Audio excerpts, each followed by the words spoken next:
Alright, sorry about that. Forgot to put myself on screen. And I was muted. Just the camera might be okay. Alright, might be okay. Hopefully this game doesn't fucking destroy my computer. Cause it is a little intensive. See how this goes.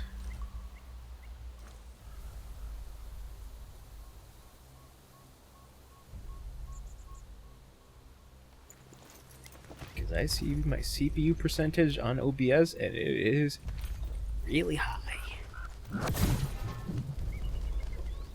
To a point where I am a little worried. Also, that's very cool. Oh god.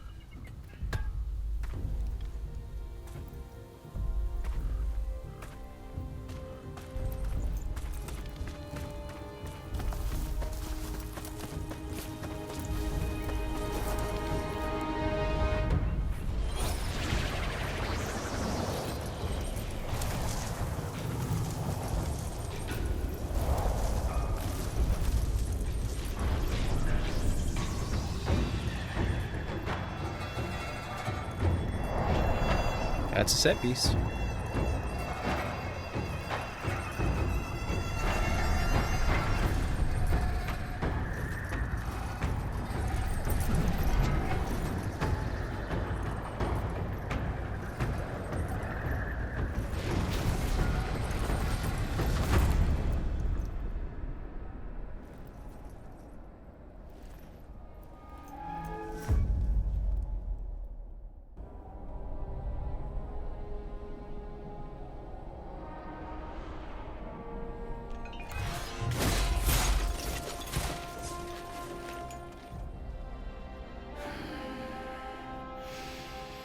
My master. Safe. Playing with the dub. The scriptures. Sound. All I ever wanted was a life in my mountain. Free from you and your so-called merits. Those high above don't trust me. I understand that.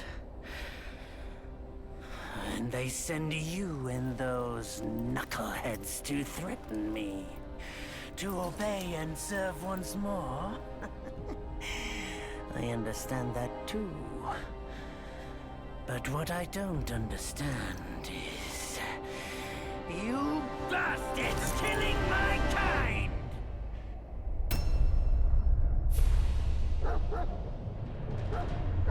That dog. What is this dog like?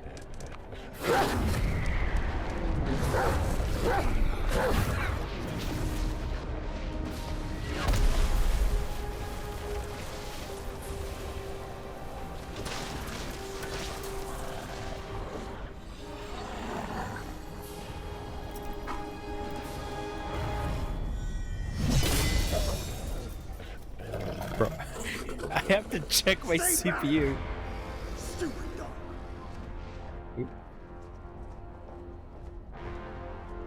Mark this.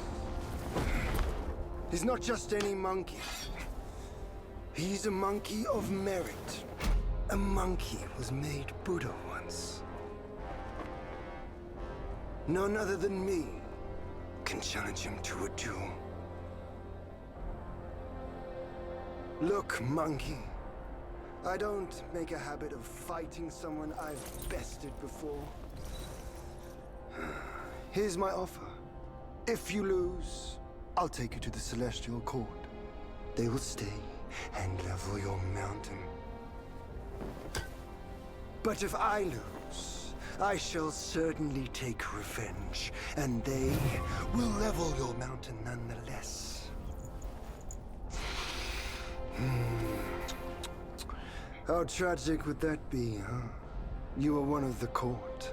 We don't need to resort to violence. How about you bend the knees, admit the wrongs, and we can put this behind us.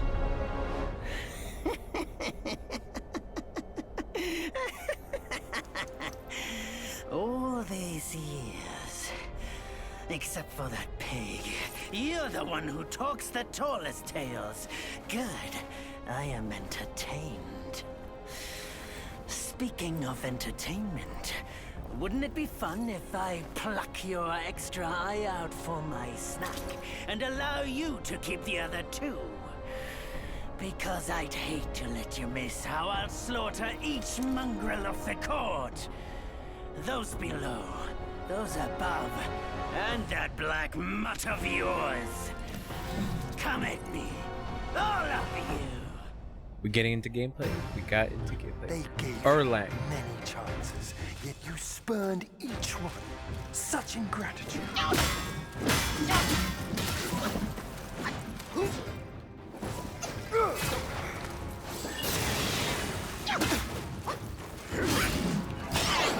Oh god. Gotta check. Make sure this shit hasn't killed my thing.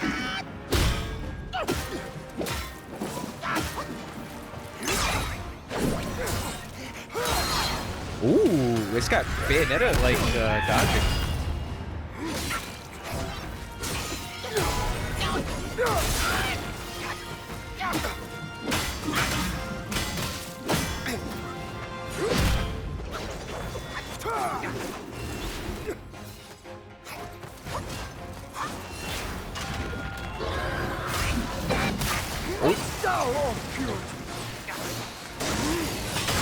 There's a lot happening. There's a lot happening on screen.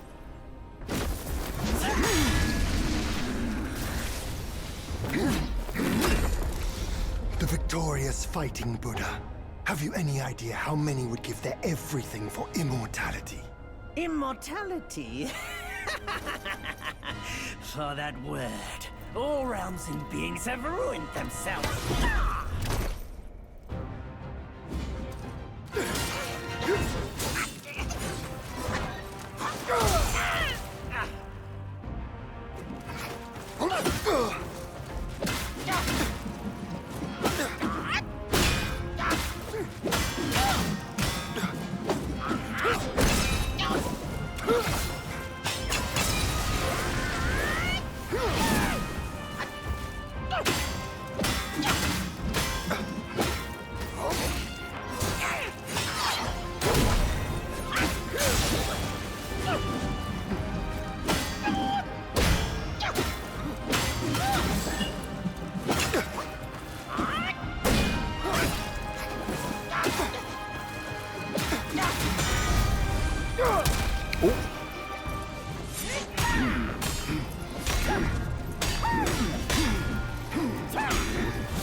The Celestial Court welcomed you, foul monkey, yet you remain untamed. None shall save you now. Dear brother, your edge needs honing. Good. I was in need of a back scratcher.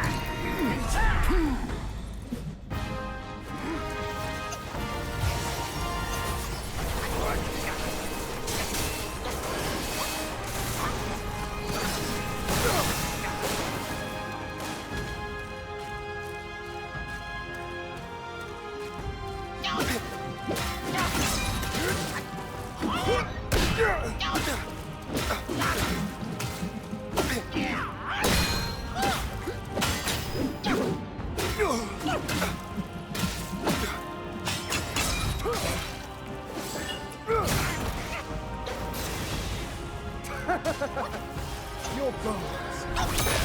Oh, that's cool. On my hand.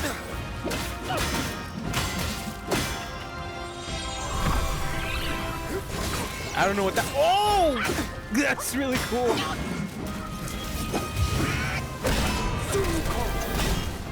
If this will continue, then the execution surely.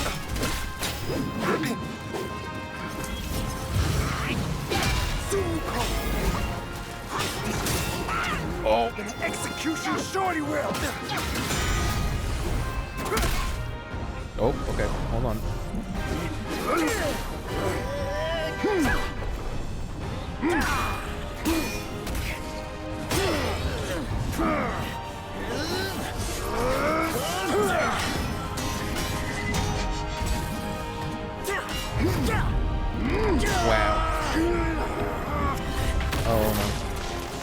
Fiona.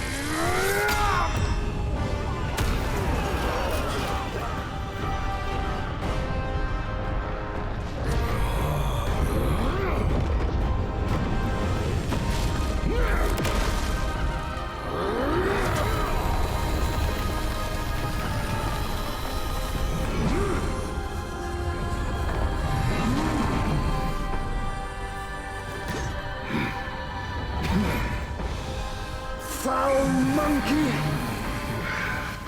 Taste my axe!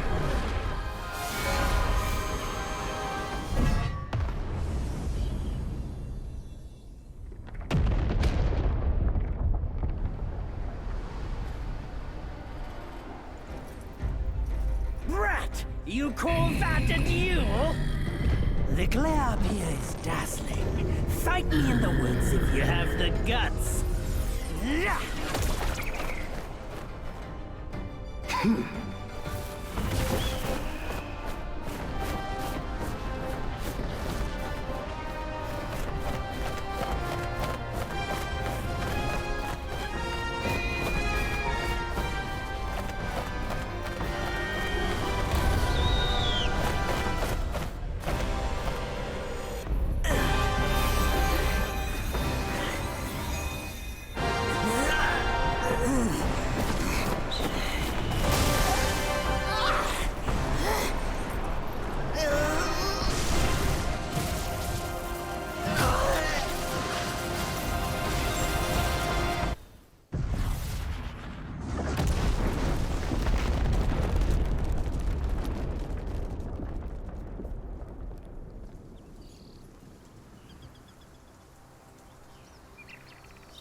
There's a lot going on, which I don't understand.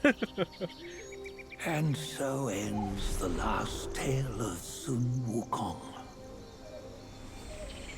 A hero who treasured his freedom above all else. Buddhahood he attained, yes, but cumbersome he found the celestial rules, for he yearned to come back and to revel in the simple joys with us. Little did he know, his choice to forgo the life above only fueled their mistrust.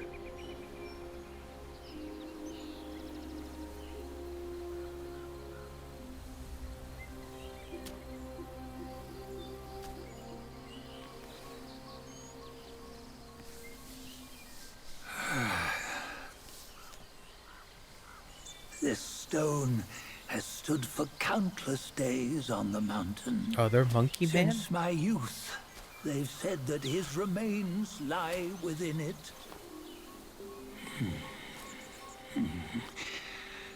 Unbegotten, undying, such is the nature of a stone monkey. Though his body was broken, his spirit endures.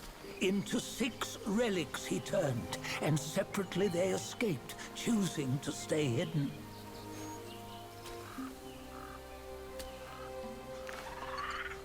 Those are the 6 senses of the great sage. Yet no one has ever seen them, not in centuries. I'm old now. Venture through all the lands I cannot. Yet among you, there might be one who is destined. One that shall recover all his scattered relics. And upon the return of the relics to Mount Tuaguo, he may yet rise again.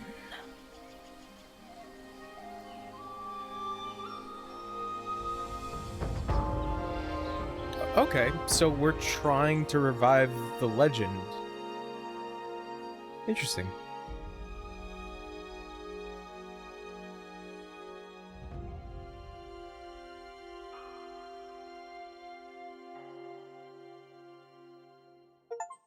Chapter 1. Black Cloud, Red Fire. So one thing I wanted to mention, I got the 8-bit Do collaboration controller for Black Myth Wukong. I like this controller. I never got an 8-bit Do controller, and this one's pretty nice. I'm surprised for $35. It's pretty solid. Like, I really like it. Like, it's kind of the size of a Pro controller, a Nintendo Pro controller, but obviously the button layout is Xbox.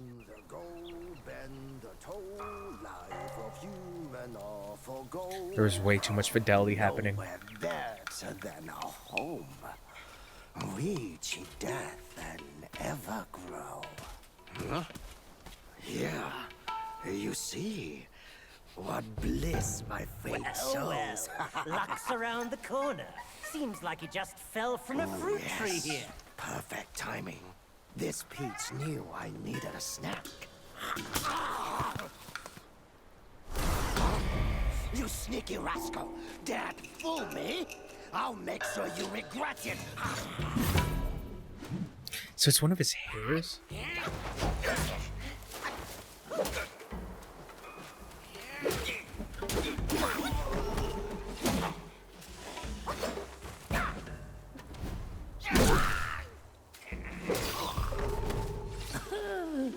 No matter how many times you come around, you're still as mischievous as ever, eh?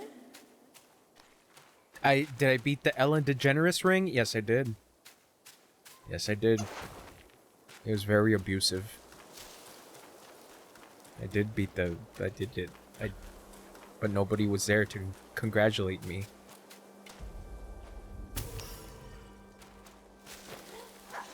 Hello, Barry. How dare you interrupt my chocolate?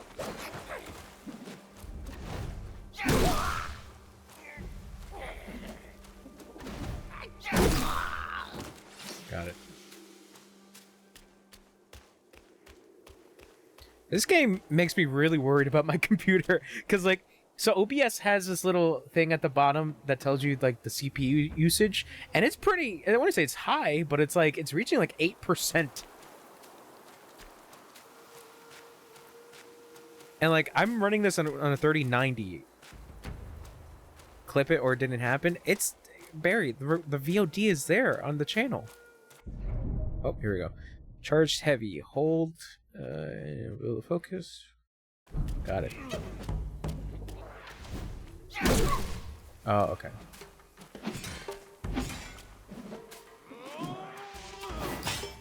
There we go. Cool.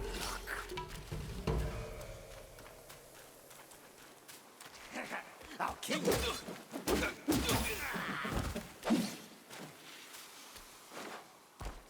RT? Tiny piece of gold. Wow, too much effort for VOD. Anyways, let me play my monkey game with my monkey controller. What you waiting for? Pluck your hair and make Brought an to you by offer. Monkey.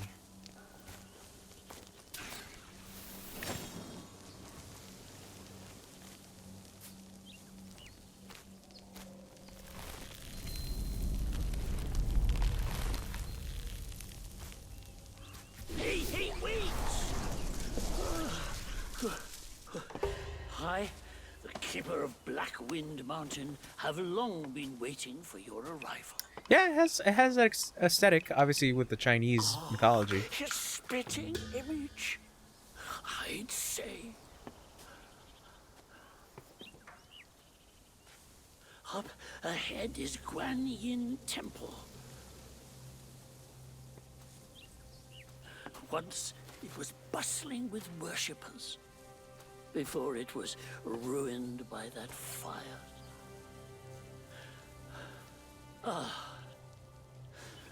Then the temple was rebuilt.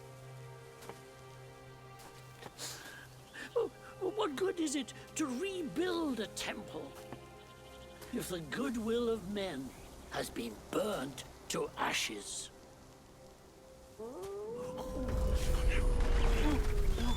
You've forgotten this place, but they haven't forgotten you. It's a tough one. Good luck to you. Okay. Incense trail talisman. It's still crazy at the fact that this game is here. For years. For years, it was just like, oh man, this game looks crazy, and it is. It genuinely looks insane, looking at it. Granted, I don't have a 4090 Super Max. Can't you believe it only runs Wukong?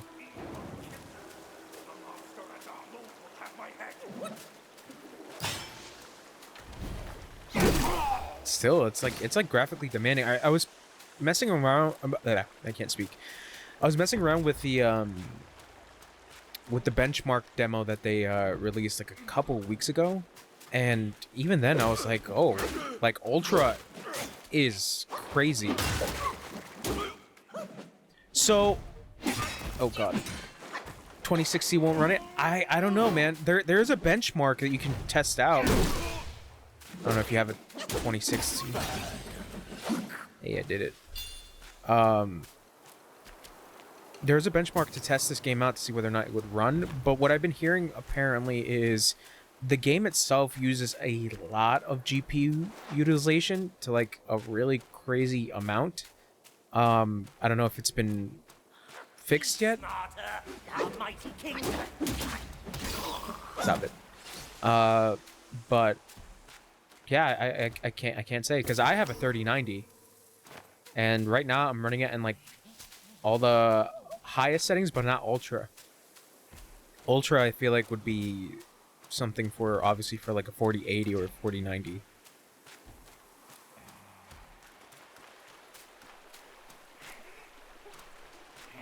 Monkey.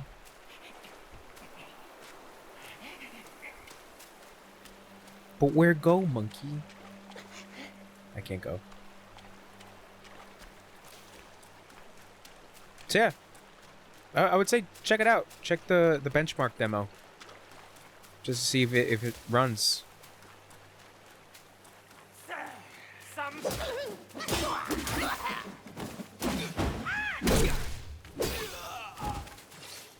I am digging the aesthetic, you know, obviously with the Chinese mythology, because I don't really know that much about Chinese myth.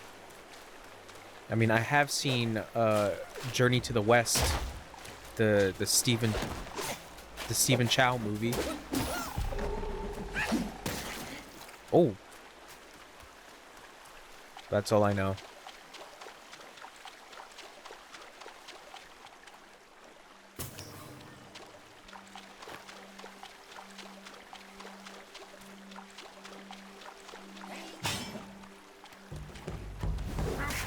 Whoa, pro guy. Ah, that's neat.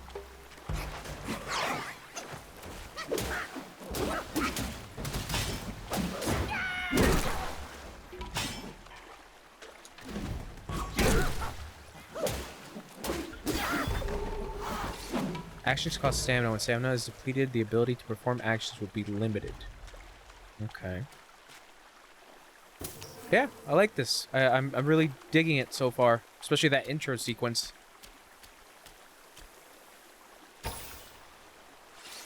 Also, I was mentioning before, I got the 8-bit Do controller. They did a collaboration with Black Myth Wukong, and this thing is nice. It feels very premium. I was surprised. I thought it was like not gonna not include like vibration. And it has motors inside for vibration, and yeah, it's pretty nice.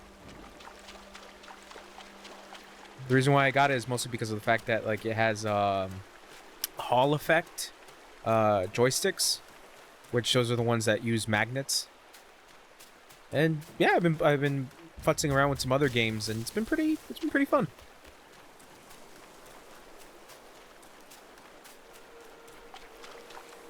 Ooh.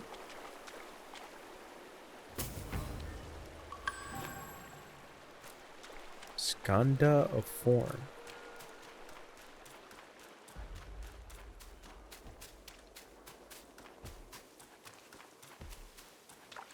Oh, that's a really big guy.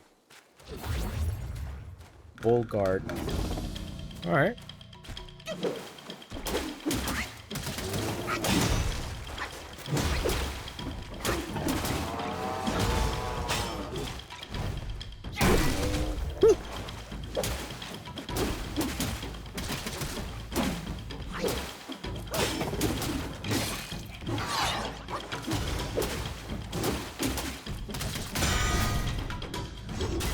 Oh! Okay. Ooh, new power? That somebody's using? That guy. Yeah, no, I this is my first one. I've gotten 8-bit dough It's been a while. But products, the immobilized spell still works like a charm. and they're pretty good.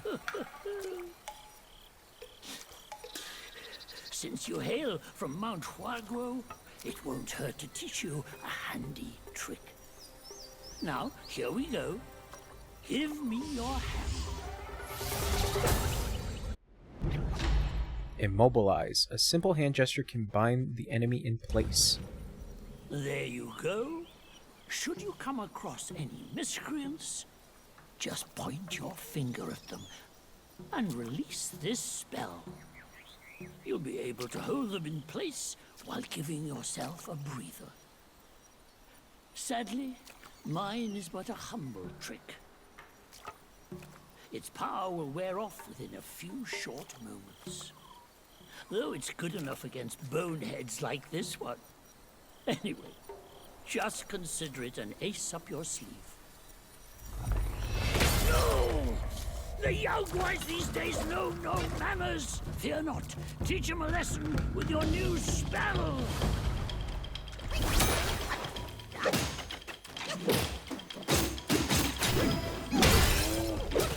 That's cool. Yeah, so I'm really digging this thing. I've seen 8-bit dough products like before. I wanted to get one for my PC because I mainly use my... I bought Xbox controllers because I was like, oh yeah, because the Xbox One X was coming out at the time. Ow. And I was like, let me try out that controller, and I like the controllers. I like Xbox controllers. I did it. But the thing was is that the controller that I have, I use a blue one. This is my second controller because the other one I got stick drift. And I know it wasn't until like recently that Xbox was like, oh yeah, you can get parts and basically fix it yourself, which I didn't do because obviously I bought the new one. But that was my main concern. I was just like, let me try out the controller that has Hall effects, because obviously Hall effects try to prevent the whole thing with stick drifting, because this thing eventually will fail, even though I do really like the controller and I do like the feel of it.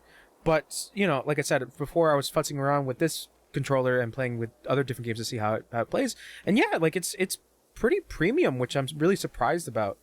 Like it basically is, it feels like the size of a Switch Pro controller, but at the same time, you know, the current one I have obviously is the face buttons of the Xbox. And yeah, so far I've been really enjoying my time with it. And you know, like I said, I really like Xbox controllers to the point where like I started collecting some Xbox controllers, and the newest Xbox controller came out, which is like you can't really see it, but it's like a crystal blue controller, which is like see-through. And this thing is like really fucking cool. I really wanted to get it. And yeah, like I like it, but I know for a fact that shit is gonna fucking, if I open that shit up, that shit's gonna die.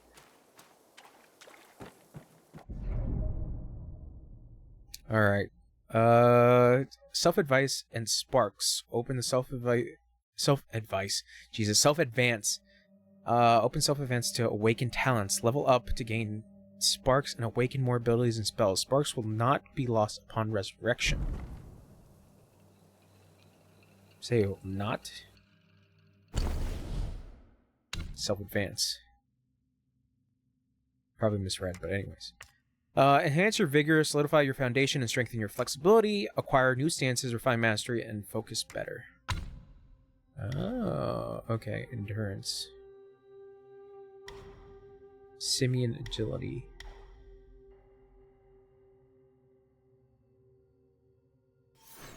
Martial arts. Each talent level significantly increases the engaged distance of light attack starter. Moving forward while using staff spin initiates mobile spin. And then each talent level moderately increases maximum health, maximum stamina, and then staff stances. Exhilaration. Each talent level slightly increases the health recovery upon consuming a focus point. Enable sprinting while charging. Resolute counterflow. Performing heavy attacks during light attack combo will, with a focus point consumed, allows the Destined One to execute... That's what we're called, the Destined One. To execute Resolute Strike.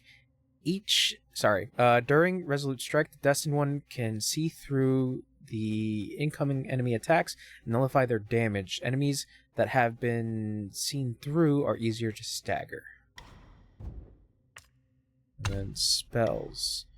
Crash. Each talent level moderately increases damage dealt to immobilize enemies. And stagnation. Hitting an immobilized enemy with light attack slightly extends the duration of the next immobilization inflicted on them. This effect can stack up to 5 times.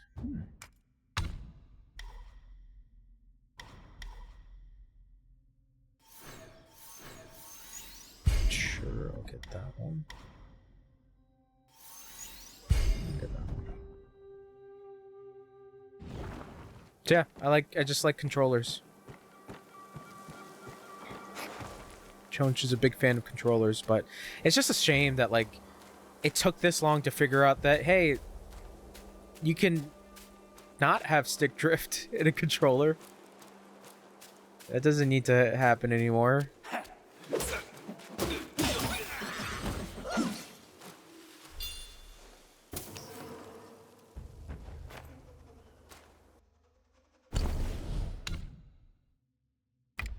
So what does this do? Using a talisman shall immediately free the soul from the body and guide it back to the last keeper's shrine visited for resurrection. Oh, okay. It's like a wayward bone kind of thing. I got a spark. Everlasting vigor. It slightly increases stamina recovery rate when depleted. Makes each initial dodge more agile and more flexible. Excuse me.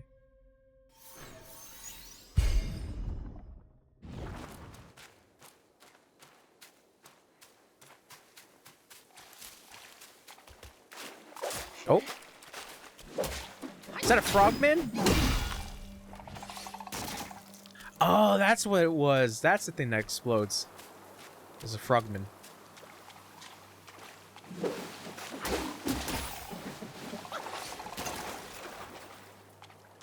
Thank you, frogman.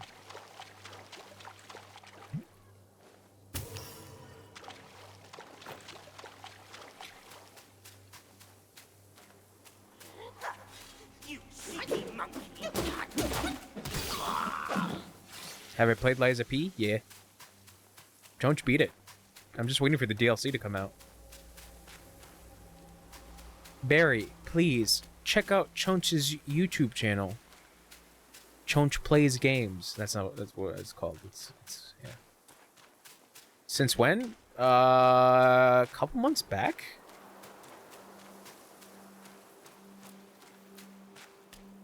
That final boss was tough. But I got it. Because I didn't use any summons. Yeah, bro, that's what happens when you don't check out the VODs. When you just come in here and be like, I can't believe Chonch play games. Oh, wow. Well, I see how it is.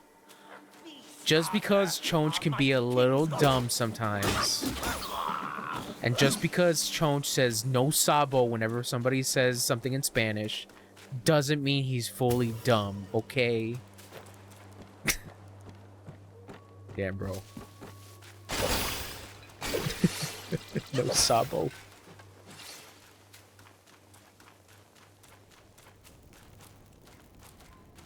Oh, okay. So that's most likely progress.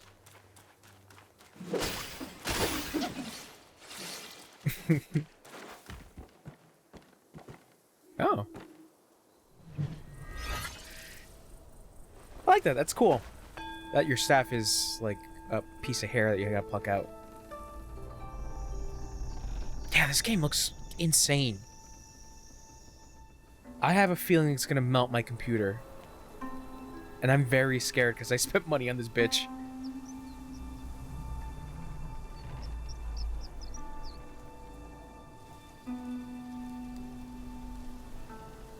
Yeah, no, Liza P was genuinely like a really fun time. I really liked the aesthetic of Liza P. Hey, nice. Can I ring bell? I broke bell. It was good. Did you play Liza P?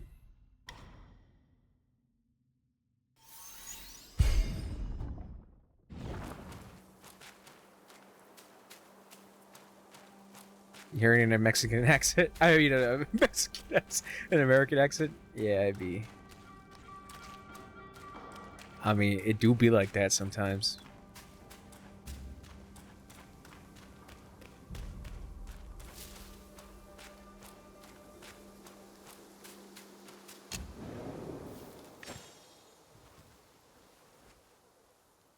Okay, so these are my bonfires essentially.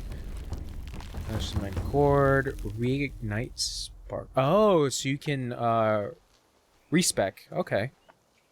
I can buy stuff. Beat around June. What did you think of it?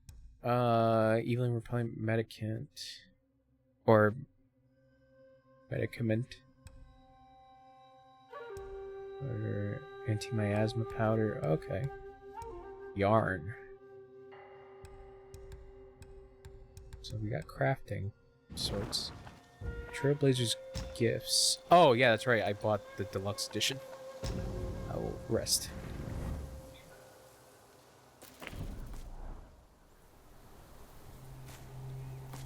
Hey, wait! You don't think you can just parade in, do you? It's not that simple.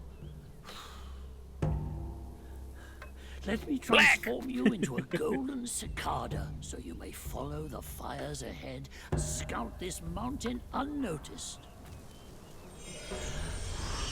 Fly! That's a very detailed cicada. It might be humble, but my shrine is very versatile. You'll get it soon.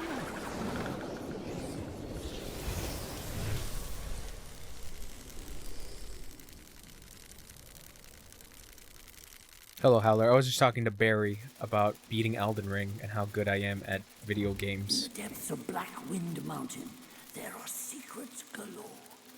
The cicada form may help you explore, but be wary. This form does not last forever. Should you find yourself lost, just follow my voice. Now, off you go.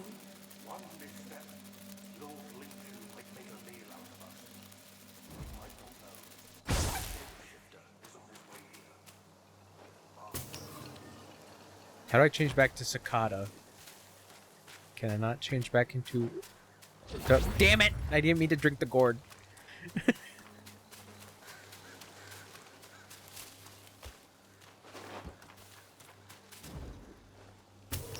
Wow.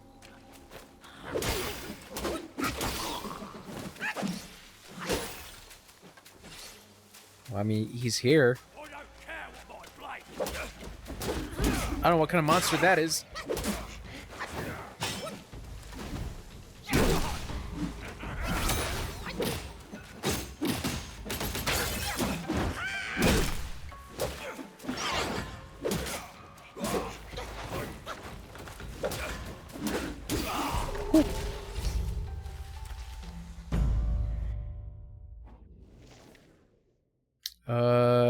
bandit. Oh, okay. We get a little bit of some stuff. Cool. Lesser Yao Guais. Wolf Scout. An immaculate skill. The lone wolf aim. No price too high. His heart aflame. Yet wayward efforts brought no gain. A futile vision, all in vain. That's pretty cool. Among the wolf guys, there was a young one, ambitious and always seeking rapid progress on the path of Tao. However, his time spent practicing was short, and his skills remained shallow. He couldn't yet grasp the deeper techniques of his clan, leaving him impatient. One day, during his routine patrol, he carried a cask of fine wine. As he passed the mountain gate, he encountered the gatekeeper, Bulgard, who had a weakness for liquor. Eager to learn, the young wolf shared the wine with Bulgard and seized the opportunity to inquire about secret techniques. Partaking in the wine, feeling compelled, Bulgard taught him a few tricks. Rejoicing, the young wolf hurried home to practice. As a P was, you like the ideas, like the weapon handle.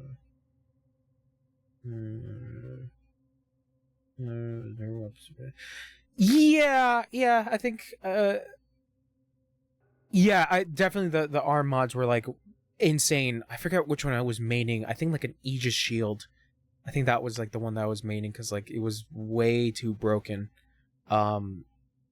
But the arm mods were pretty fun just to like I guess fool around with and see what you can go with. Because like the like the spike and like obviously the wire one, I think they were fun, and obviously the more you level them up, the more crazy it gets. But the weapon and handle mechanic to the game I thought was interesting, but I forget because I think I went with a weapon that was like something I just stuck with most of the time. Break stance is like crazy. Okay. Yeah, so you know the game. You can basically like fuck around with the game. You can fuck around and find out. But Liza P is genuinely like really good. Like I mentioned, it's just like I like the aesthetic. I like what they were going for like grim, dark fairy tale, but viewed in the eyes of a Korean developer, which is like the crazy part. And the ending of that game was just like, that's interesting. Yeah, Liza P was a good time. I really enjoyed it. Oh, this was like fully charged up. Makes sense. Really? Okay. Well, I don't think I messed around with the electric stuff. I forget which arm thing I went with. I want to say it was the shield. Because I think it had a parry to it. But yeah, that final boss took me a little bit, but not as bad as like Promised Consort Radon. Anyways, Wolf Sworn Sword, meager of wit wrapped in white attire, in sludge they crawl, yet yearn for higher. Bent to power, king's favor they seek, where even lowly fowls may peek. A white-robed wolf guai, patrolling the hills, seized a sword from a traveler. Jewels studded in its scabbard, its blade sharp and bright, coveting it, he strapped the sword to his side, reveling in its splendor. Yet, when it was time to give tribute, he hid it away. The other guais chided. Without offering such treasures to the king, how will you earn his favor, or do you fancy patrolling forever? The wolf guai scolded. God, oh wow, there's a lot. Electric Lady. Sorry. You brought back memories. I felt guilty. She was cool though. She was very cool. Yeah, like I said, like the whole thing of like they had a indoor volleyball game in Souls. Yeah. That was like the really cool part about what Liza P was doing, because especially the first half where it does a Bloodborne, where it gives you like this first thing of like, oh, these puppets have gone crazy, and then fucking second half of the game is just like, yeah, we're doing this now. And I was like, oh, all right. That's cool. Sorry. The other guy fancy patrolling forever. The wolf guai scoffed. Such treasures we cherish, the king barely notices. You offer scrap metal and dream of favor, you are fools. They dismissed his words, seeing them as mere excuses to shirk his duty, while they toiled on. The wolf guy indulged in peaches and drank wherever he could lay hands on them, keeping the very best for himself. The others knew his punishment would come and waited. One day, the Black Wind King held a lecture on Buddhism in the mountains, speaking of enlightenment and revival. His guardians spread paper talismans, and all were commanded to consume them before the chanting and prayers. Hours later, the king inquired about their enlightenment. A pause fell. Then the white-robed wolf guy stood, and there emerged others, one by one. The next day, a decree was issued to the guardians. The wolf guy was promoted to a minor captain, and all the other guys, puzzled, whispered among themselves. How had the wolf guy not only escaped punishment, but found himself rewarded? There's a lot of lore. Oh, wait. Okay. I shall read more of the lesser guys. There's Gwai Kings! Wolf Soldier. Wolf Soldier. Sun-swept hills they guard and tread. From glint of seal their daily bread. Far flung from their native land, at nights for home their souls shall stand. Ever since the Black Bear Gwai returned from the Guanyin and crowned himself king, he boasted of the arts he had learned. Tales of his newfound method of practice, and power of revival allured many a Gwai to Black Wind Mountain. Seeking the king's favor, these minions toiled with abandon. Oh god, there's so much stuff. Among them, a wolf Gwai worked with tireless zeal. He rose before dawn, patrolled the mountains, and continued well into the night. All of the treasures he found were first laid at the king's feet. His life was one of labor, and yet without a moment to make friends. Despite his dedication, his presence barely stirred a whisper among the others, and his name was seldom uttered. His brother, seeing such unacknowledged dedication, spent his savings for a seat in the king's lecture. The wolf Gwai sat there, heavy with regret for the silver he had squandered, both on the journey here and the seat at the lecture, that could have been used to buy himself a shield or blade. Had I a new blade, he mused, glory could have been mine. As he pondered this, golden-clad guardians scattered paper talismans before him, commanded to consume them. They then chanted in meditation for hours until the king sought signs of enlightenment. The the white-robed wolf Gwai, sorry, it's a mouthful. The white-robed wolf Gwai stood first, claiming a fervor within and clarity of mind. The vigilant wolf Gwai thought to himself, sweating fervently in a crowd is no marvel. Achieving clarity after chanting is no miracle. Just as he was lost in thought, the blue ox Gwai rose next, followed by others. The diligent wolf Gwai stayed seated, unsure, until the king gestured for them all to sit down. Later treasures were doled out. The ox Gwai received a golden pill. The white-robed wolf Gwai a title, but the diligent one kept his old shield and dull blade, patrolling the mountains still. Only from then on he did it all under the white-robed one's whims, ever obedient. Wolf Stalwart. Neither sky cares. Sorry, I'm gonna be reading this, guys. Neither sky cares nor earth will hold. By liquor's laugh, bold spirits unfold. In drunken dreams, a cosmos wide, wake with worries cast aside. Rare was the reverie for the minor Gwais who patrolled the mountain paths, their delights not granted but taken in human guise. Thieving sustenance from unsuspecting townfolk, the charade proved fleeting, for the villagers grew wise to their deceit, and the Gwais, oft caught mid-bite, were met with the town's rugged justice, deterring their mischief. Among them was a wolf Gwai, with a perchant for drink, who, on a day of indolence, lay beneath an ancient tree. Suddenly an elder wolf croaked in feathers cloaked, excuse me, I said croaked. Cloaked in feathers of a crane, appeared to him asking, "Why forsake your patrol for idleness?" The wolf Gwai sighed. "I long for drink, but the townfolk see through me. I'm left to quench my thirst only in my dreams." The elder chuckled as he whispered a secret. "Seek the shrine, conceal yourself. Behind the curtains, the sacred spirits' liquor shall be yours to drink." Then, with a shift of form, he vanished. Wavering in doubt, the wolf Gwai transformed and hurried to the town shrine.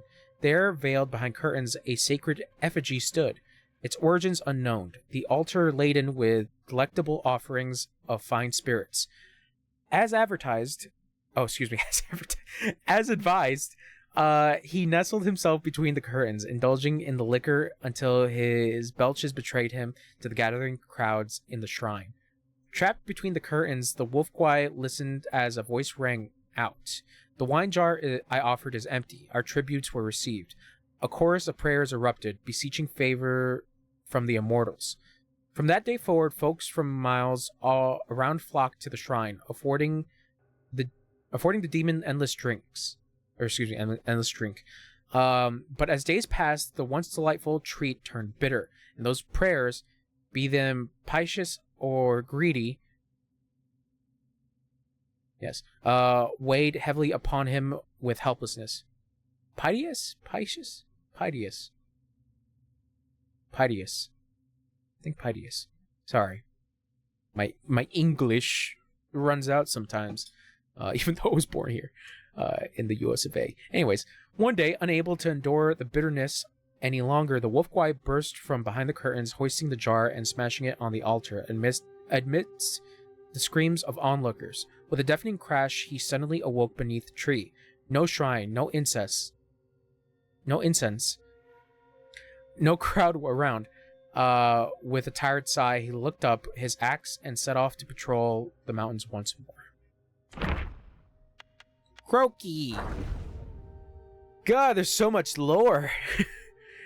In pools they dwell, forms unrefined, ugly and odd, voice entwined, bellies swell with a raucous tune, in death they burst an angry boom. 2 frog Gwais practiced in the marshes. The smaller frog was often bullied, yet the bigger one always stood up for him, and soon they forged a strong friendship. One day, amid a contest held by Bali Golang, to appoint a, I don't know if I pronounced it correctly, appoint a sergeant among all the frogs, turmoil stirred and rippled through the ranks. Finally, the choice was narrowed down to the 2, the brawny big frog and the quick-witted small frog. Though the other frogs were discontent, they dared not voice their dissent. The 2 were assigned to guard the dwelling of Ba Li Go Long on their duty. Or Lane, sorry. A valuable amber glass was found broken. Unable to identify the culprit, all the frogs began clamoring for punishment against the 2 instead. The big frog attempted to reason with them, but got antagonized by their words and soon escalated the argument into a brawl.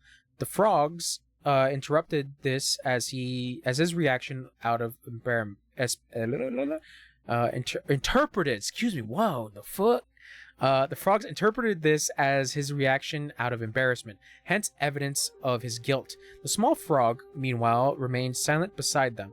Seeing this, the big frog chided him for not speaking up in his defense and even began to suspect his smaller companion.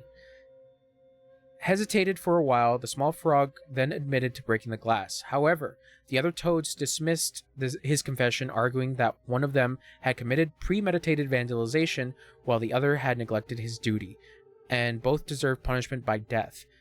The small frog grew anxious and could not help but engage in the argument. As their voice grew louder and louder, their bellies inflated larger and larger until some of them finally burst, splattering blood and flesh all over the place, leaving none unsoiled. Crow Diviner, excuse me. He knows the world's fate through divination, yet cannot secure his own salvation. In what he thought was a place of peace, fate-tangled threads never cease. It is said that the crows gathering in the temples have listened to sutras and teachings every day, develop a spiritual nature that could predict fortune and misfortune. Thus, some fortune tellers who call themselves crow diviners liked to set up stalls in front of temples, using crows to pick fortune sticks for divination. They always lit sandalwood incense, which symbolized the temple, at their stalls, and claimed that their crows were the spiritually enlightened ones from the temple. One such crow diviner had a crow he had raised from a chick, which could communicate with him using specially made fortune sticks. Every day, he sent the crow to various parts of the city to observe people's lives. When clients came to seek fortunes, he would use the fortune sticks to inquire about information from the crows. He mixed this information with his own understanding of human affairs, weaving prophecies that were half true, which often managed to deceive. One day, an official came seeking fortune. Offering a large sum of money, the crow diviner told him that his official career would be preposterous, and that he could reach a high prosperous, no sabo, prosperous, and that he would reach a high position. Unexpectedly, the official not only failed to get promoted that year, but was demoted instead. Enraged, the official brought his household servants to demand an explanation. The crow diviner used the information gathered by the crow to explain that the official had not spent enough money on temple renovation, which magically convinced him. The official, deeply believing in his abilities, even introduced the crow diviner to his colleagues. The crow diviner amassed a considerable fortune through this, but he knew too many secrets of the officials and feared for his life. He decided to change his career. One day, he attempted to drive all the crows away, but they refused to leave. The crow diviner tried various means to get rid of them, but the crows, unable to endure his mistreats any longer, attacked and pecked him to death. Afterwards, the crows transformed into human forms, donned the attire of fortune tellers, and continued to sell fortunes around the temple, deceiving people as the crow diviner had done. Bandit Chief. From humble start, they seek revenge claim. Paths may differ, yet burn with the same flame. In bygone days, there lived a youth in the town, the son of a martial arts master. His father's fondness for drink led to a foolish act that landed the old man in jail, leaving only the youth and his mother struggling to survive. As their situation grew dire, the young man took on any work to make ends meet. The villagers praised him for caring for his mother, deeming him a dutiful son. In an unlucky year of crop failure, the mother and son set out to seek refuge with relatives. Along the way, again, a gang of bandits emerged. Eyes fierce, faces scarred, they brandished their blades, demanding nothing but gold. The mother and son, destitute, resorted to begging for mercy, but the bandits showed no mercy and were intent on killing them. The young man, believing their death was imminent, seized a bandit knife. With a resolute heart, he ended his own mother's life and pledged himself to the bandits. And so he joined their ranks. News of the incident spread, and people condemned him as a coward, truly a cursed son. Years passed. One day, the entire gang of bandits was wiped out, leaving no trace. Some said a hero had come to rid the lands of evil and uphold justice. Others claimed a Gwai had emerged in the mountains, bringing a long-delayed reckoning. Debates raged on, but eventually the topic faded from memory. One day, a man covered in blood stumbled down from the mountains, recounting an encounter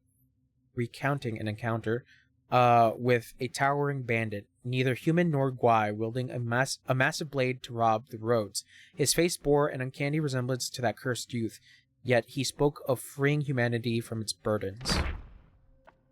Interesting. Chiefs. Yao Gwai chiefs. Bull Guard.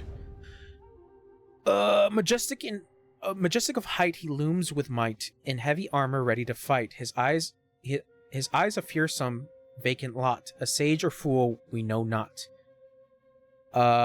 Being the gatekeeper of the mountain was a thankless task indeed. For many than a century, Bulgard stood watch, never once climbing the ranks.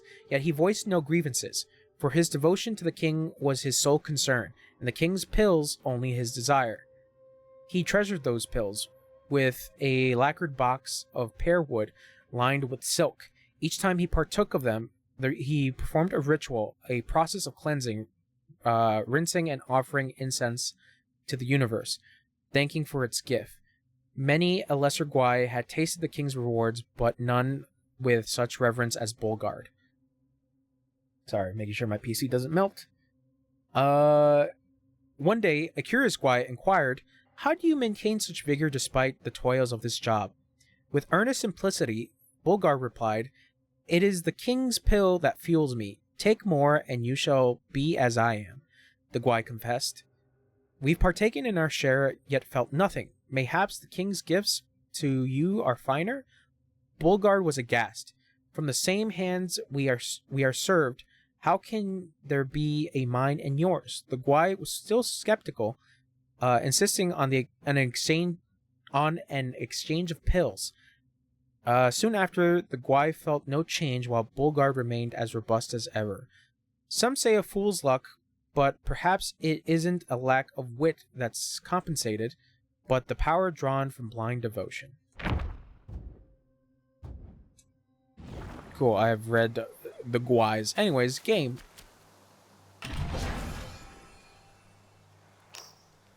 Cool.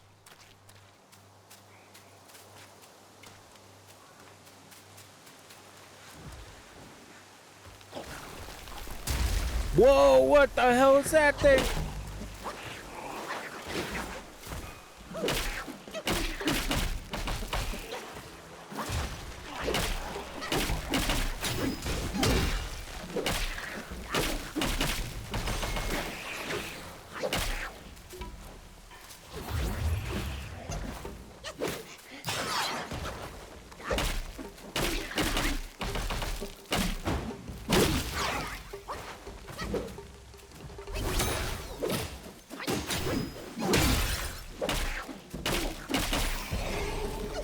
The fuck is that thing? Alright.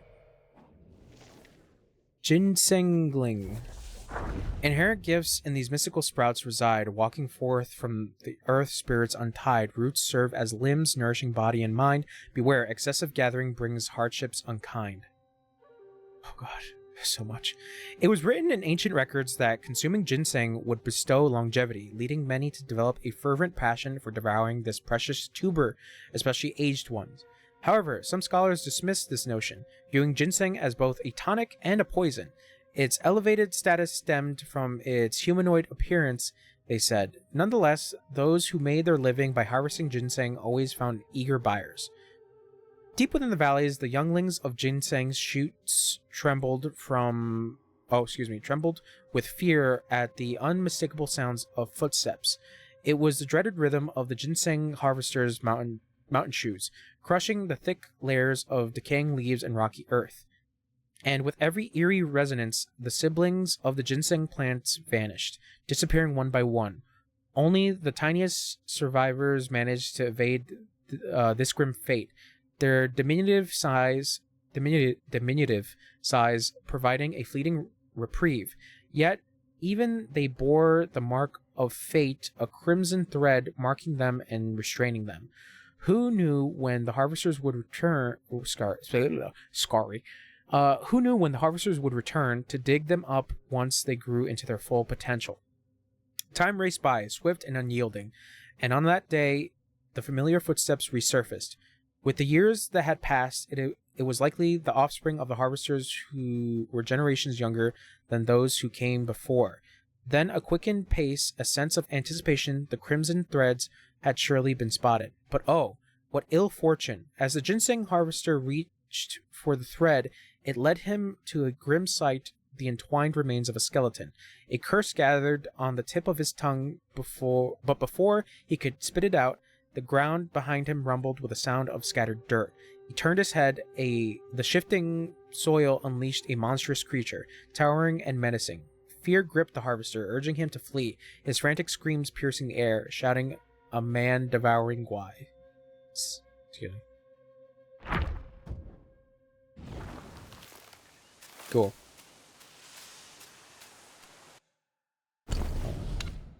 Almost self-advance. Pillar stance.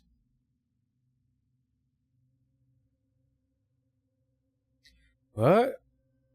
What?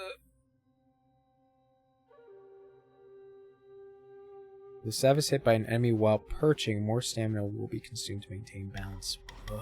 That's cool. Acceleration. Each talent level slightly increases the health recovery upon consuming focus point.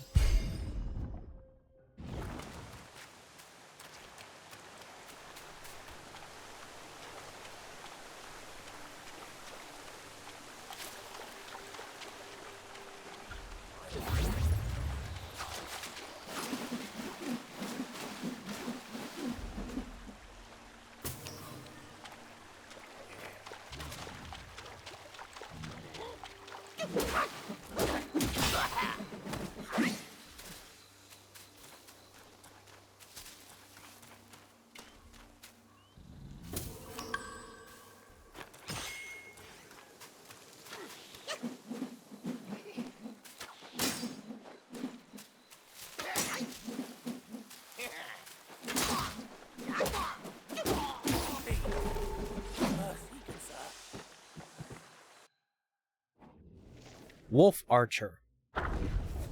So much lore. A master archer, none can compare. Timid when danger fills the air, never brave when faced with fear. Escape his choice, he stays clear. The Black Wind King hosted a banquet in the temple to celebrate his birthday, and all the Yao Guais attended. During the feast, the king hung a lucky ornament on the tree branch, declaring that anyone who could shoot it would receive a rare fortifying golden pill as reward. The Yao Guais were eager to try, but the fierce wind hampered all their attempts. Among the guests was an old wolf known for his remarkable archery skills. He was cautious, unassuming, and kept to himself in a corner, nursing his drink. A few eager Yao Guais asked him to try, and though he declined, they persisted with their teasing until he reluctantly agreed. Slowly, the wizened old wolf stood up and moved to the position. Some youngsters laughed at him, deeming him incapable.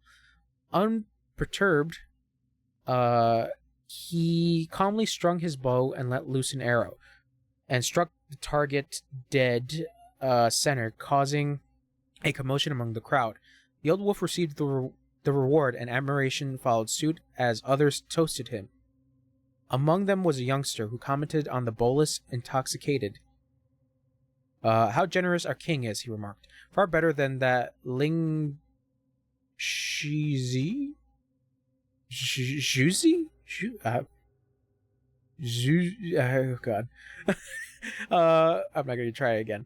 Who was good at making pills but never shared them with his underlings. What a tightwad. The youngster's word cast a shadow across the old wolf's face, and he silently took his leave. He had roamed the mountains with Ling Juzi long before our king's reign, yet you judged his deceased former master in front of him. Loyal as he is, you are in trouble now, warned the elder Guai. However, the young Guai shrugged off his warning. The next day, the old wolf returned the golden pill to the king, citing its value too high to possess by an archer. Hearing the news, the other Yao Guais urged the young one to apologize and seek forgiveness, but he remained defiant. Within a few days, while venturing outside, the youngster was killed by several arrows, each piercing his heart. Many said that even the golden pill couldn't save the youngster from his fate.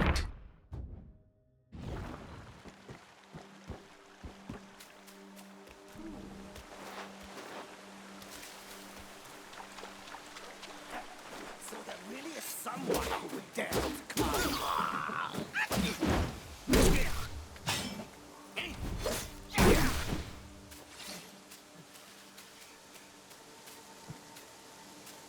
Oop.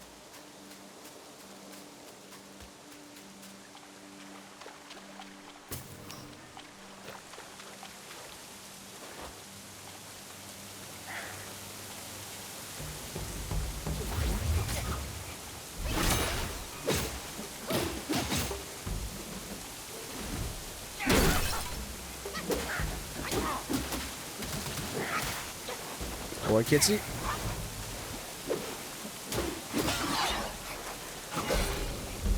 Here. Oh, shit. Monkey, no.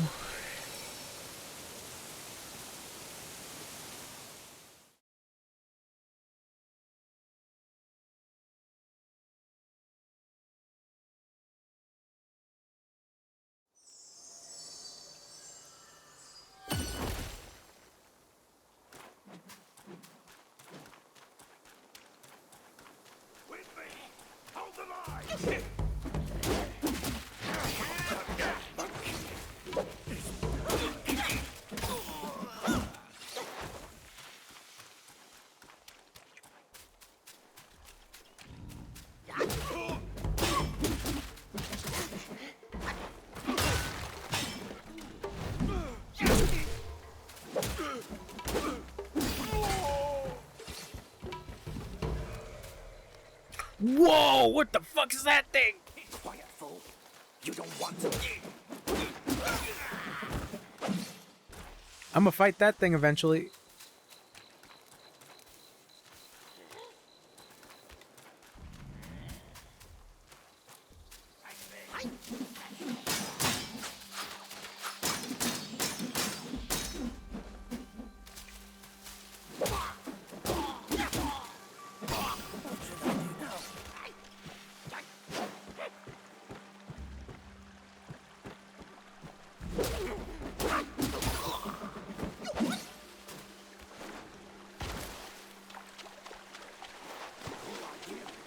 This grand mountain.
Yeah, there's a lot. Well, not a lot, but like there's a crazy amount of like exploration.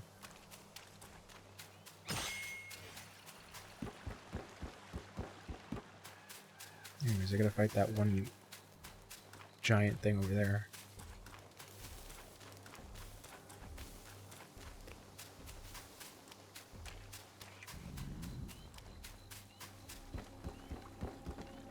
Let's see before I check that out. Let me look around a little bit, at least.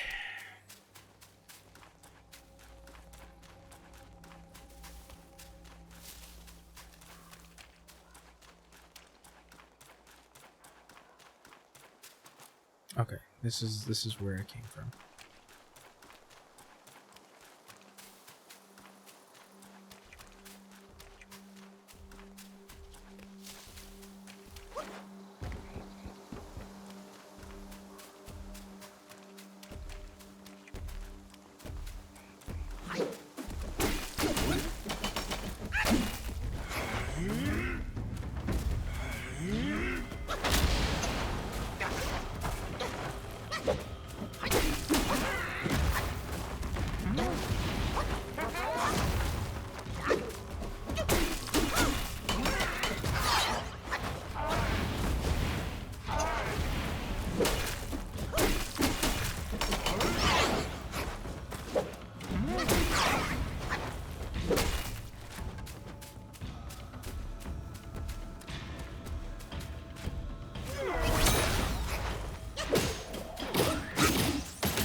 Whoa! Okay.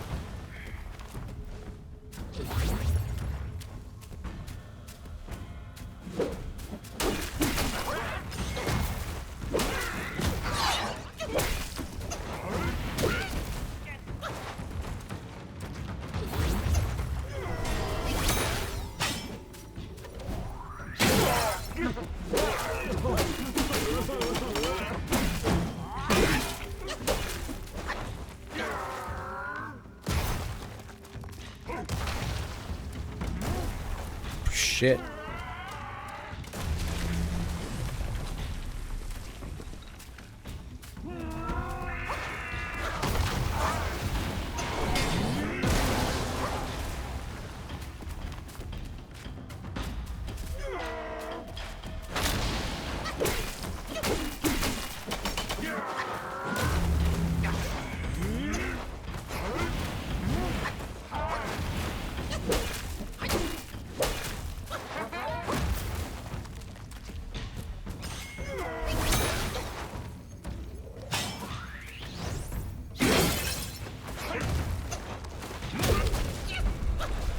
God damn.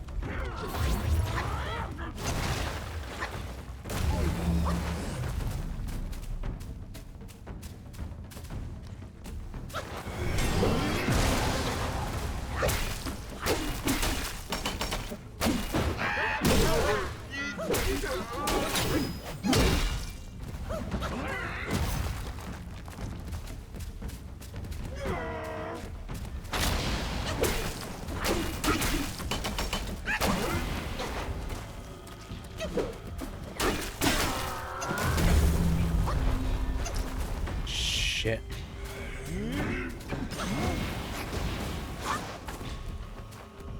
Oh, I don't have enough mana.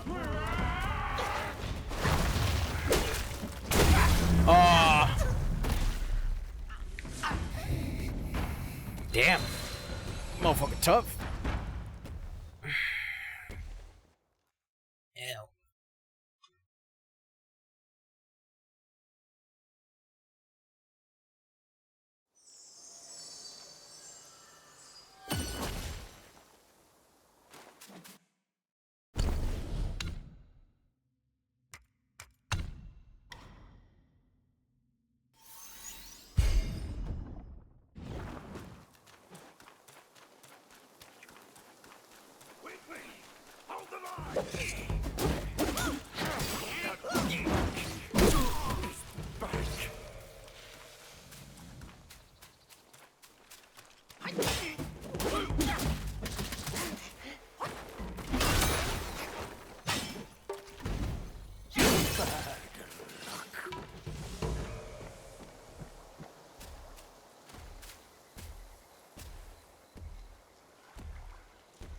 Gotta let my shit refill.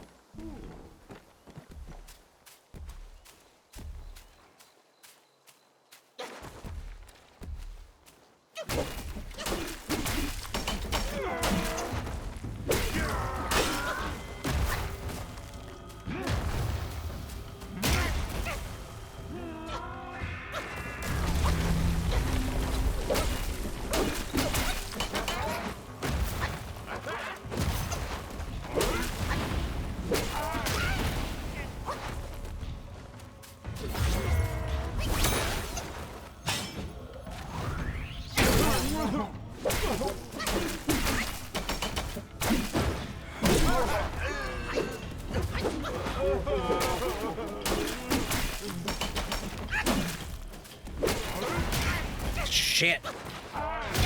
Fuck.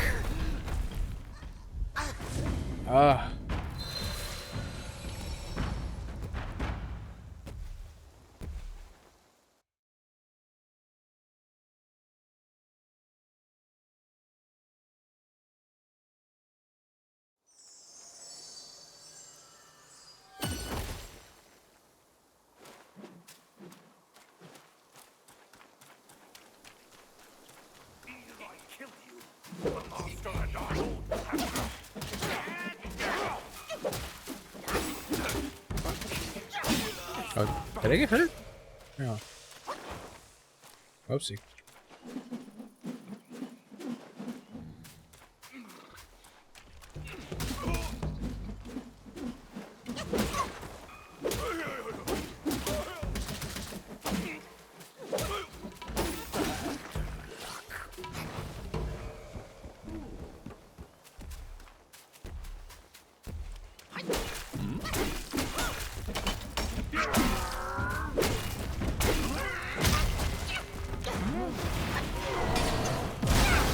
Oh my god. I gotta be really careful with the stamina shit.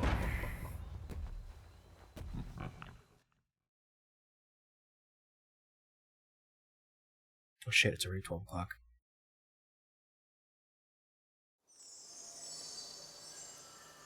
I got work in the morning.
Fuck!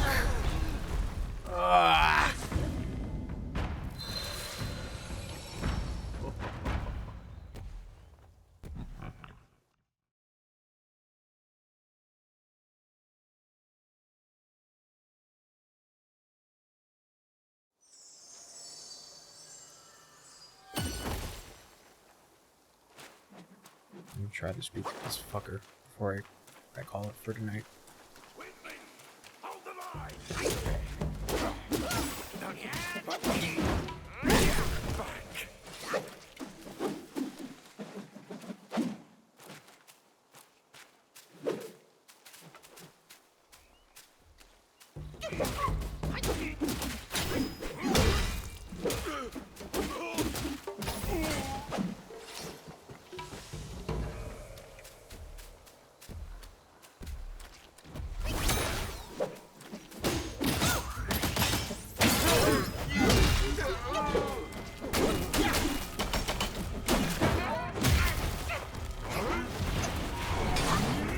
Oh my god, I was trying to fucking dodge out of that!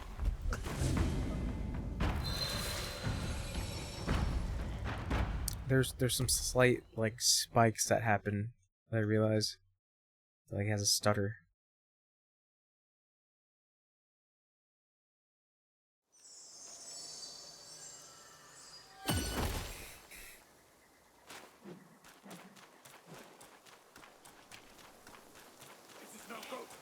Like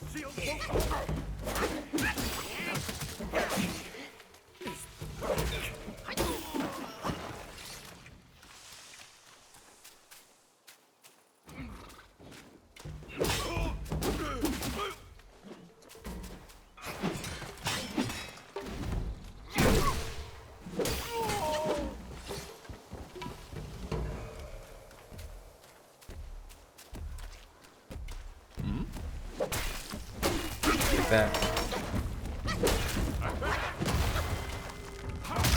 You motherfucker!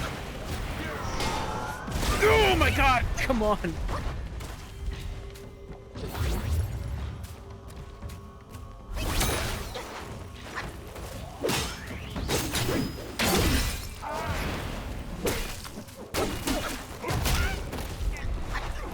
Bro, it gets confusing at the fucking distance that I'm at.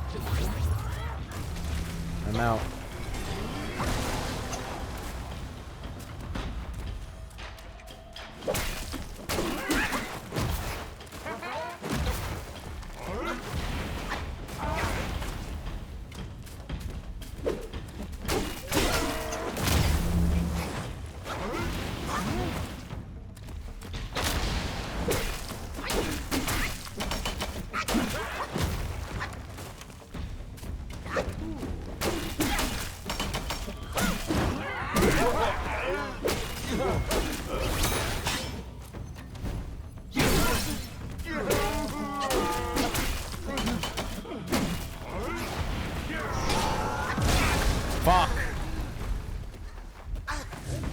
I'm doomed.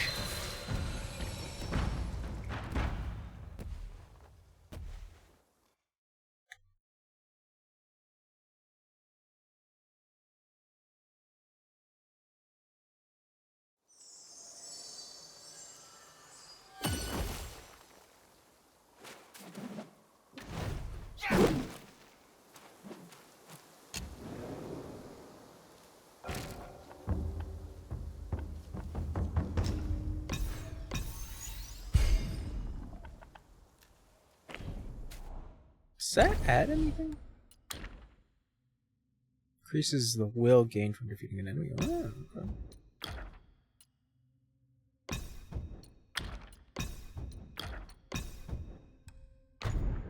Creo. So it increases movement speed. Oh, okay. Okay, so this is all the deluxe shit.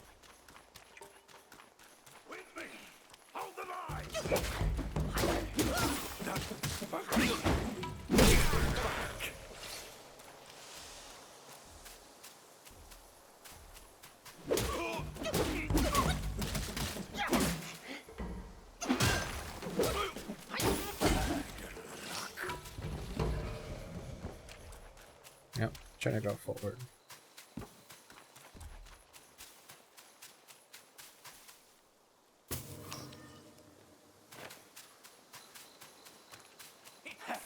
So there really is someone.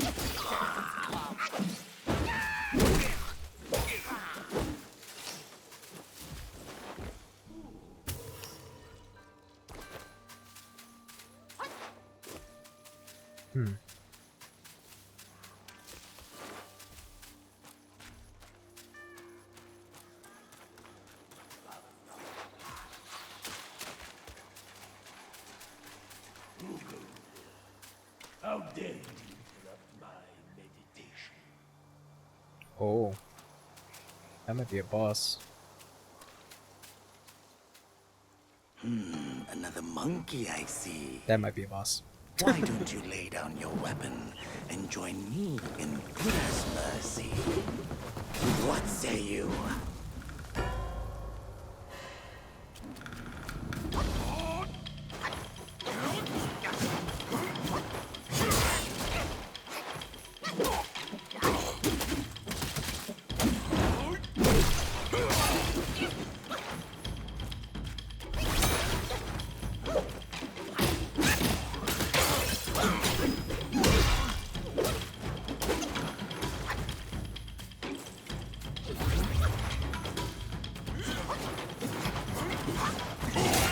Damn it.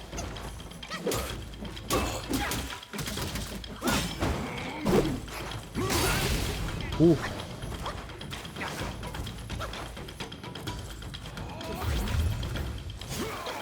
Woo! Woo! Shit! Oh my god!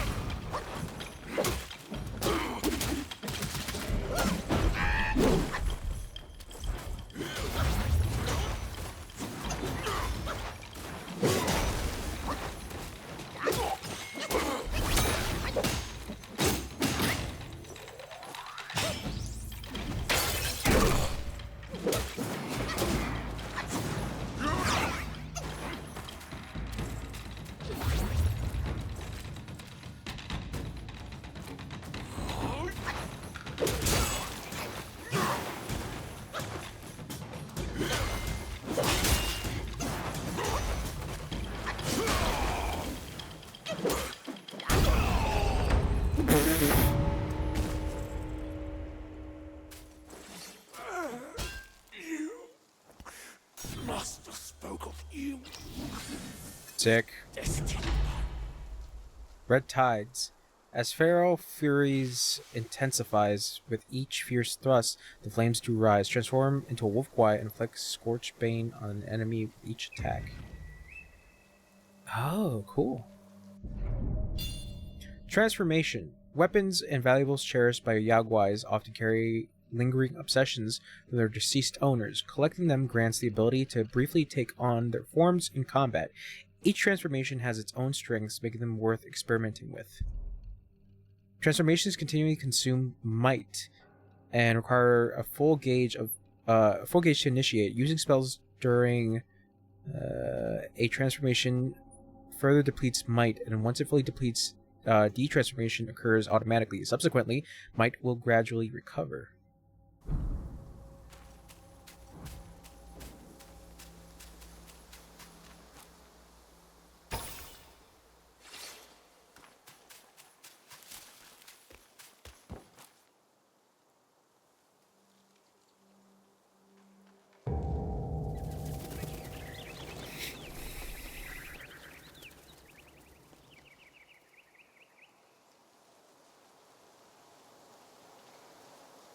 You just had to make some noise, did you?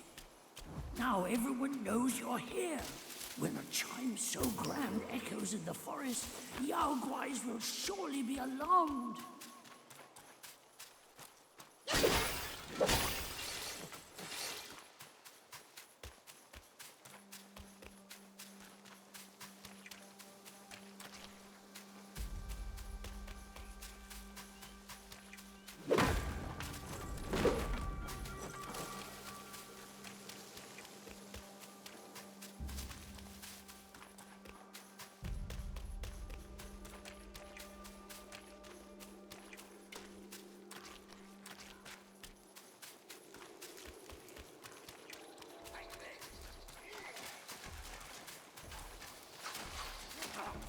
Report to Lord Nixie. Let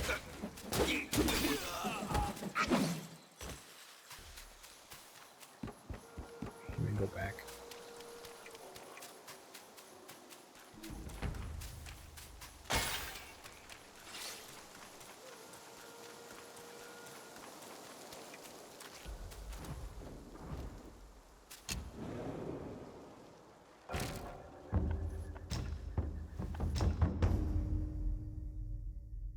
Okay. Yep. It's respecking.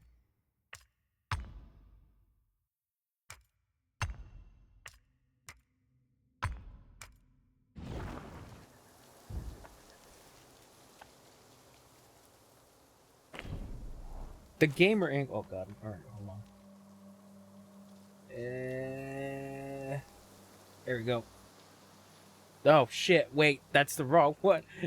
No, I can't. I can't change it because it has the Elgato screen on. Fuck! I can't tab out. I'm afraid it's gonna melt it. Anyways, let's go back. There we go. Quality gameplay. Yeah, that's right. So good, you don't even know, bro. I really gotta change that before streams. Alright. Give me back my shit. Alright, what we got for this? Each talent level moderately increases the damage of the next attack after perfect dodge. Oh, maybe a higher level. More sparks.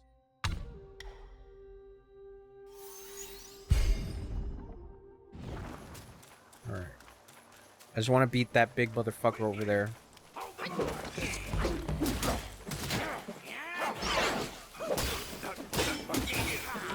Oh, I got hurt. I don't even know how the fuck I got hurt. I thought I was careful, monkey.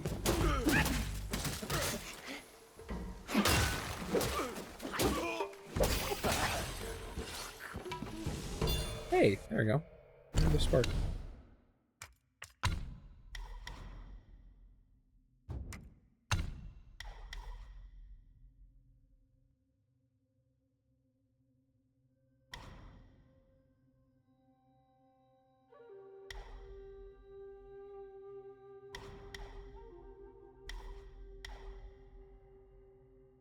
Oh.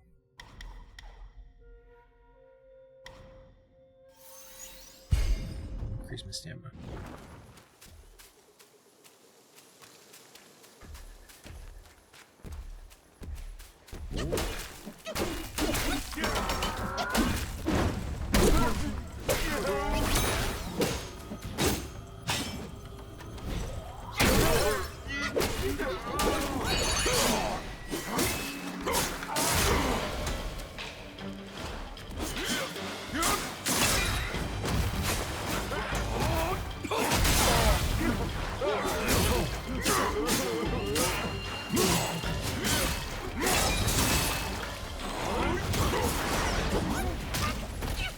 Ow.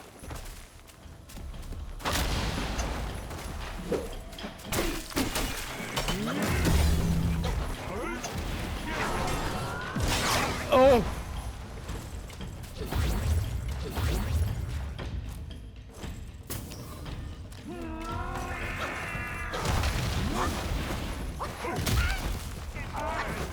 Oh my god, why does he do so much damage?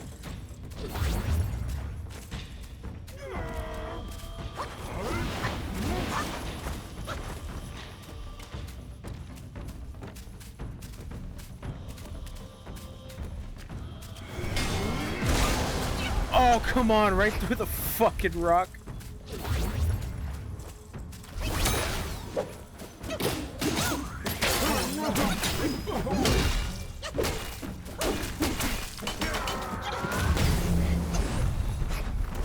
Every time.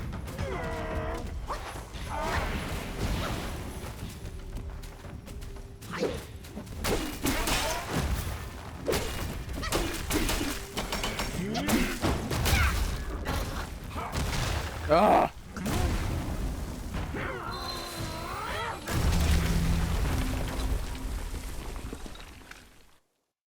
I'm so close, bro. Guess I'll save the wolf form towards the end.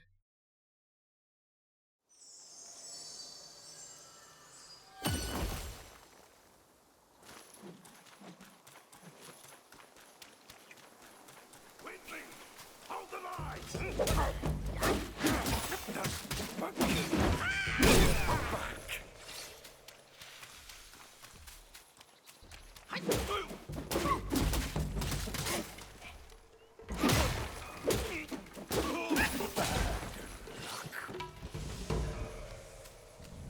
Okay, let me regain my stamina. There's like a weird stutter.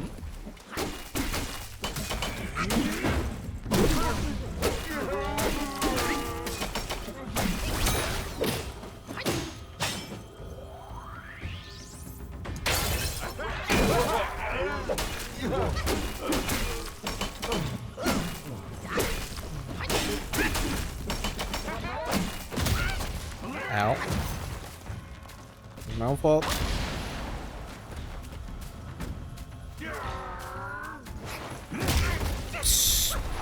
Motherfucker. Motherfucker! Sorry.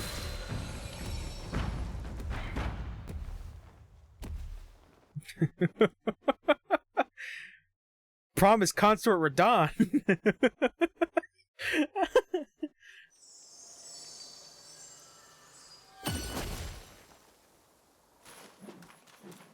I shouldn't be yelling. It's 12 at night.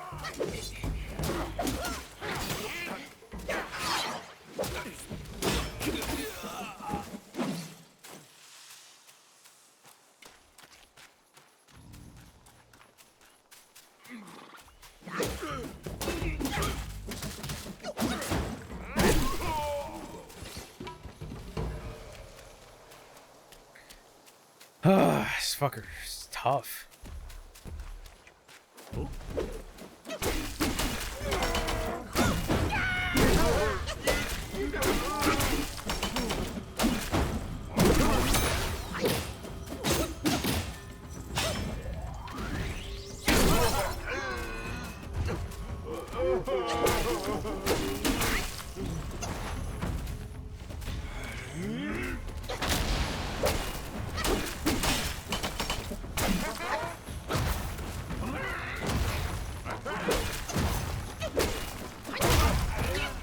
Okay, that one was new.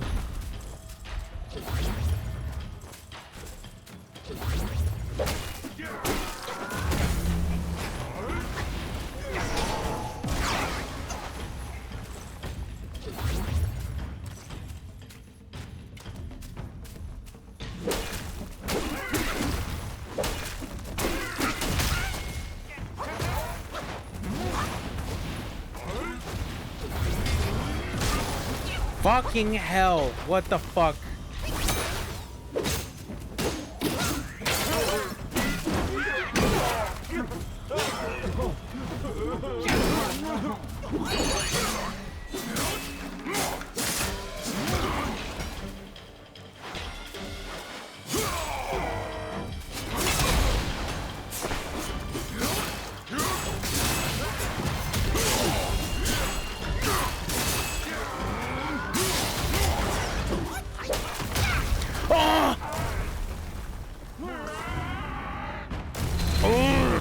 stupid move. That stupid eruption move.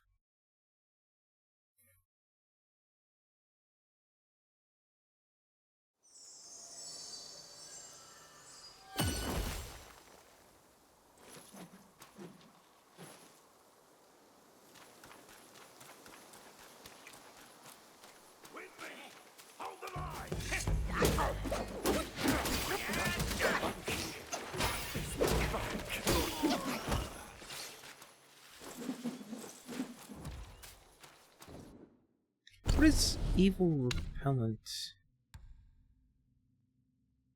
Upon use, considerably increases damage reduction. Oh! Actually, that might really help.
Oh my god.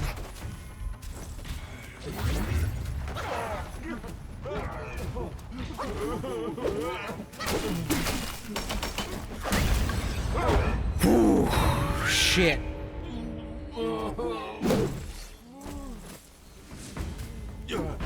Fuck you. Give me that shit. Ooh.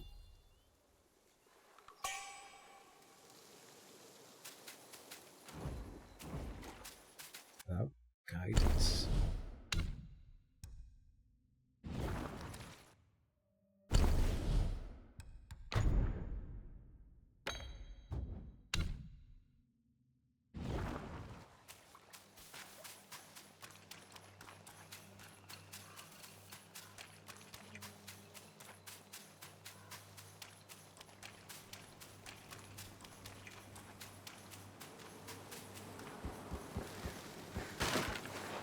Oop.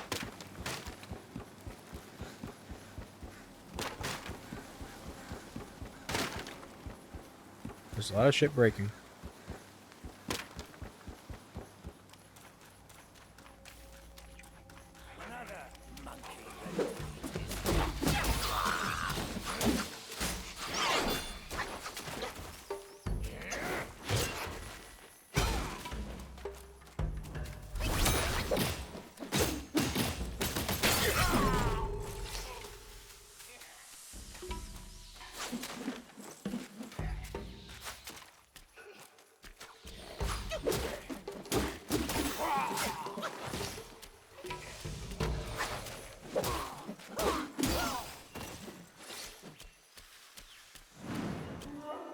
Temple.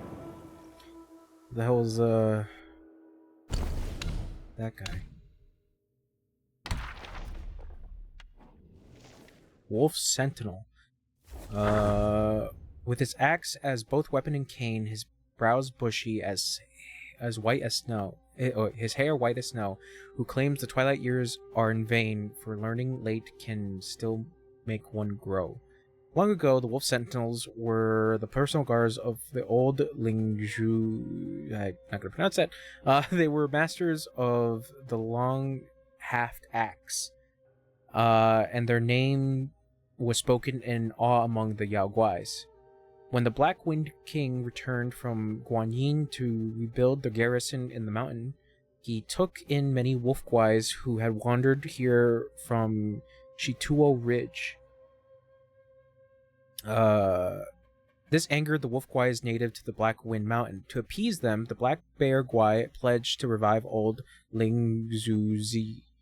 The wolf guais then had no choice but to endure in silence, yet mere days after awakening the old wolf vanished, and no one had seen him since. Upon learning of this, the black bear did not look into the matter, but allowed a senior grey wolf guai from the kingdom of Shituo to take over Lingzhuzi's seat and even his name. I like the way you say Black Wind King. Wow. I'm sorry. There's nothing I can do. No sabo. Anyways, this roused the local wolf guais to fury and launched protest after protest. To their surprise, the wolf sentinels and the black bear guai's behest seized the lesser guais who led the unrest. New Lingzhuzi flew into a rage at these guais, threatening to devour them whole. They were spared this fate only by the timely arrival of Guangzi, the Fireblade Wolf. Thereafter, under the new Lingzhuzi's command, the Wolf Sentinels led every patrol of lesser guais on the mountain. Never did anyone ever dare rise against Lingzhuzi again. Guangzi. I'm probably mispronouncing that by a lot. Anyways, Black. To prove his worth, he gave sinister advice, yet reaped the bitter fruits of his own vice. Though justice remains silent, it never sleeps, and when it strikes, no one escapes its reach. In his youth, Guangzi was not a monk, but a little wolf guai who yearned to be human. He often took human shape to play in town, but people always saw through him and chased him away. When he asked the other Yao Guais why, they explained, "You may look like them, but you do not act like them. That's why they know. If you want to learn to be human, go live among them. Spend time with them to learn their ways and manners." He took this advice to heart and begged his master to grant this wish. His master, old Lingzhuzi, I feel bad for anybody who actually knows Chinese.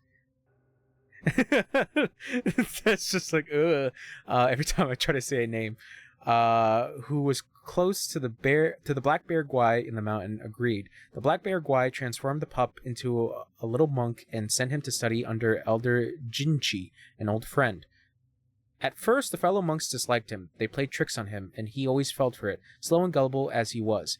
Jinchi named him Guangzi, the Great Wisdom, hoping he would grow clever and sharp, so his fellow monks couldn't bully him.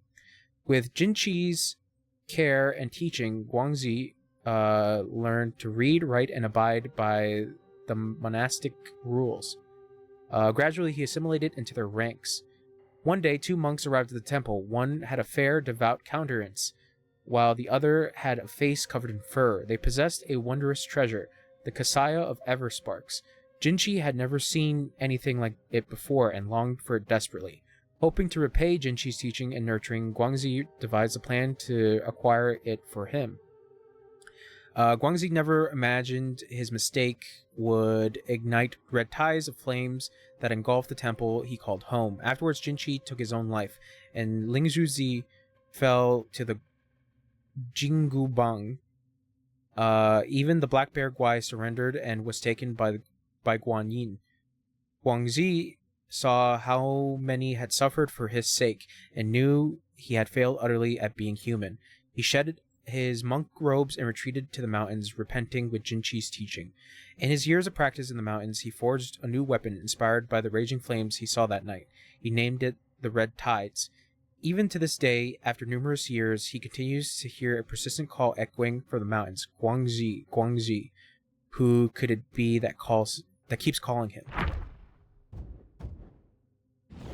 Neat.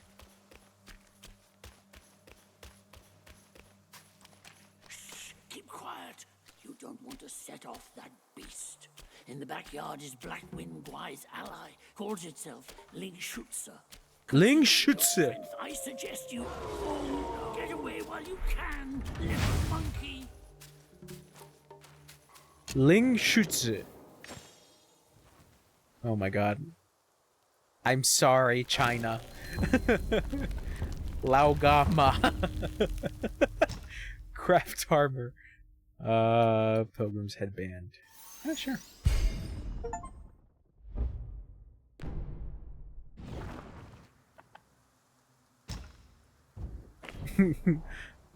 Laogama. John Cena taught me that.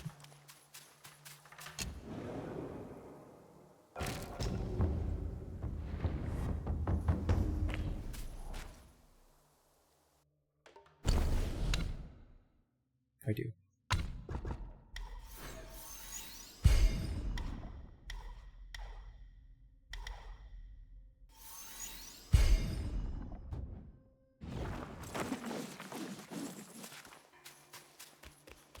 Once you pass that gate, there's no turning back.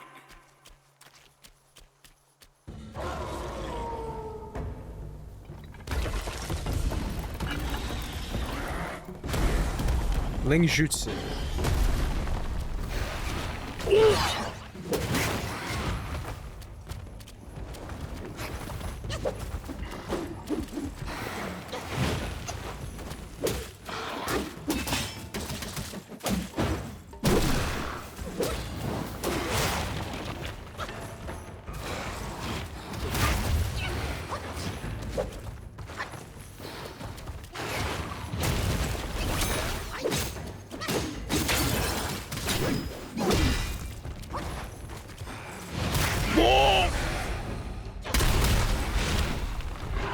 Shit. Ow. Holy shit, my guy.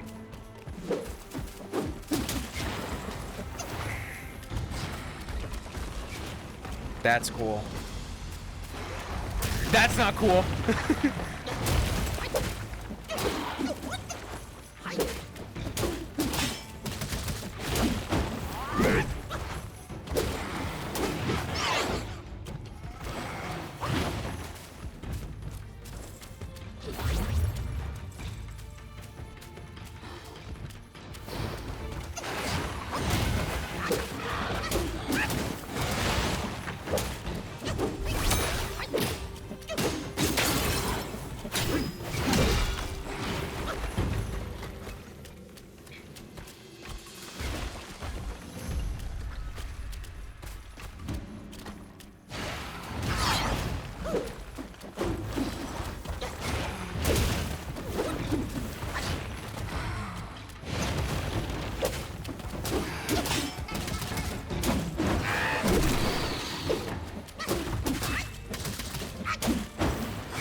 Now that it's dead, you might as well take a good look around. A great kill, the Blackwind Guai had gifted the wolf. Finding it would be a deserving reward for that fight. Yao Guai King. Oh god, the frame rate. The frame rate dips really hard.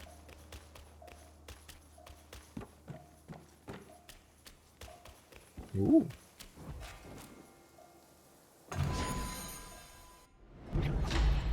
So Celestial Jade Lotus Pill. Miraculous pill concocted by the god of longevity in the southernmost reaches of the land that massively increases maximum health. Sweet.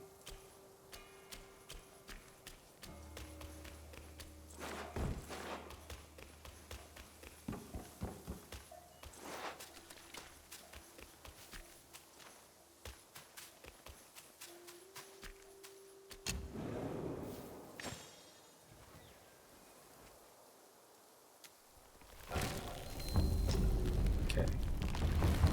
Rest, and we're going to be checking that.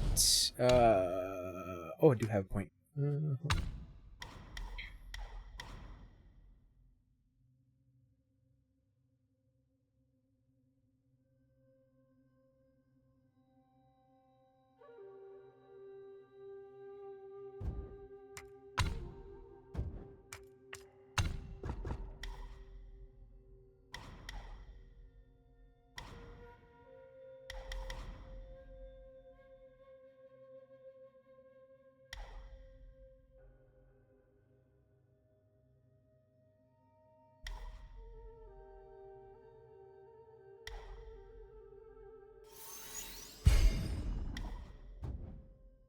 Okay, I'm gonna read the journal about the Yaoguai kings.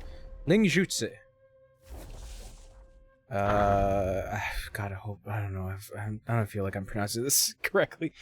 His gray fur speaks of fierce might, with blood-stained fangs that gleam in the night, claws like soul reapers, tail swings death songs, feigns Buddha's ways, but his bloodlust stays strong. Ooh, there's a lot.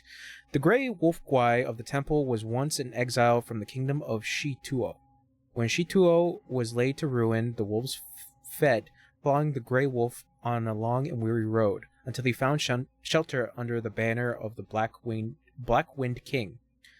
Unlike the old Ling Jutsu, who pursued immortality and detachment, the gray wolf cared nothing for the ways of deities and Buddha, nor for the empty promises of eternal life.